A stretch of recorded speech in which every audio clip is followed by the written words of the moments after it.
নভেম্বরে আইসিসির মাস সেরা নারী ক্রিকেটারের মনোনয়ন পেয়েছেন বাংলাদেশের ওপেনিং ব্যাটার শারমিন আক্তার। তার সাথে আছেন দক্ষিণ আফ্রিকার অলরাউন্ডার নাদিন দি কার্ক ও ইংল্যান্ড ওপেনার ড্যানি ওয়েজহজ।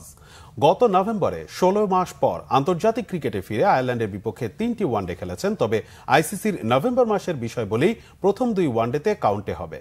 সেখানে ২ ম্যাচে ১৩৯ রান করেছেন শারমিন আক্তার। প্রথম ম্যাচে ৯৬, দ্বিতীয় ম্যাচে ৪৩ এবং এমনকি ডিসেম্বরের ২ তারিখে হওয়া তৃতীয় ওয়ানডেতে করেছেন ৭২ রান। ২ ম্যাচে ৬৯.৫০ গড় ও ৯১.৪৪ স্ট্রাইক রেটে ১৩৯ রান করায় আইসিসির নভেম্বর মাসের অন্যতম সেরা বিবেচিত হয়েছেন শারমিন।